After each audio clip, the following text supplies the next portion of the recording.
Hi, everybody, and welcome back to C1Risk Elevated. This is our vlog to bring you everything you need to know about cybersecurity and how to build your risk management program, execute your compliance, everything you need from a GRC perspective. Today, we're going to be looking at the Obligations Library in C1Risk and how you can begin to build out your, predominantly the G and the C in your GRC program, but of course, all governance and compliance it really begins from our perspective with risk management, and they are symbiotic. They all live together. So we're going to be looking at everything that you have available in the Obligations Library, and then all the different functions that you can begin to build from there. So just a couple of minutes in this one, very quick one today. So thank you for joining us again. And just before we get in, remember, if you like what you see, come and visit us at c1risk.com or put your observations, questions, anything in the comments below. Thank you very much. All right, by the magic of television, we're going to go into the platform and let's get started. Okay, so here we are in our platform. And as you can see, we have the GRC library open here. So I'm just going to go right into it. And what you can see here is we have right now, we are working with just over 100 different global regulations and standards. We're adding to those all of the time. We do this a little organically. We're always looking out for best practices and new regulations and standards that might help you. And we also take guidance from our clients in terms of what they need from that regulatory or certification standpoint. So you have full access to this library. But note that in your platform, we'll only deploy what you need, and then we'll show you how to you can actually add and take away at the end of this presentation. But know that all of this is available to you as your central library, but you only need to deploy what you need. So if you're just doing SOC 2 or if you're just doing ISO certification, that's all you want. That's all we'll put in there. So let's take a look at what one of these obligations looks like. So as you come in, basically what you're going to see is the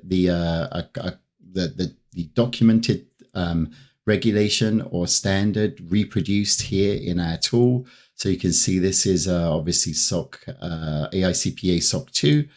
And as we go into it, you'll see all of the different criteria, different sections that you can build from your compliance platform. And note that in each of these obligation sections, we have all of the controls linked, and you can see which controls and how many controls you have in each section. Now, if we go into that control library, you'll see that full set of SOC 2 controls. So all 61 here. And note we also have this crosswalk field here too. We'll talk about that in just a second, but that's something that's going to help you in terms of efficiency with building out your compliance program if you're managing multiple regulations and standards as part of your information security program. So let's just go into, let's just order these, and we'll go into the main source. It's one of the common criteria, of course, for security. And as you come in, what you see then is here's the SOC control and what they're asking you to do. This is the control. This is the common criteria 1 for setting the tone at the top. What you also have access to here, though, is guidance and guidance on how to write and implement the control, and evidence that the auditors are going to be looking for in order to validate that design effectiveness and assurance of control implementation. So we have taken this guidance and these sample evidence records for you from our audit partners. So again, this is direct from the source. So this is really going to help you in terms of accelerating your readiness for any kind of audit or certification, in this case, SOC 2.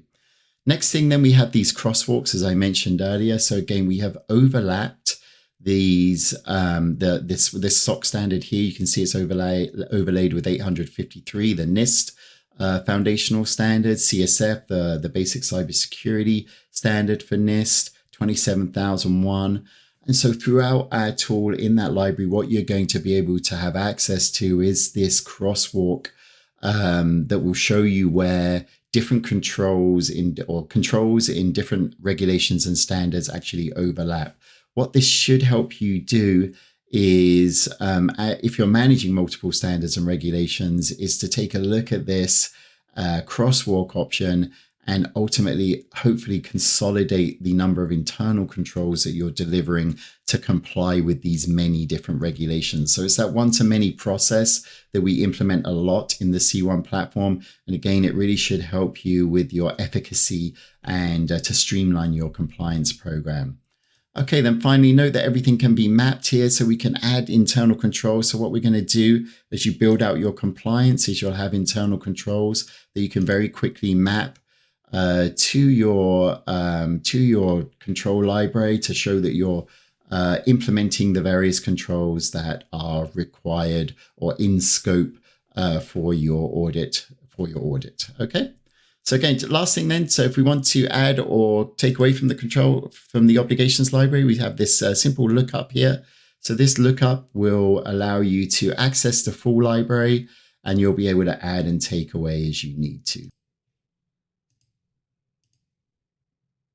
There you see, we see the full library again here. So you can just select whatever you want and just add this, as you know. Now we have everything in here because I'm in the master, but that's how we do it. Very, very simple process. And that's your full obligations library, completely available to you with C1Risk.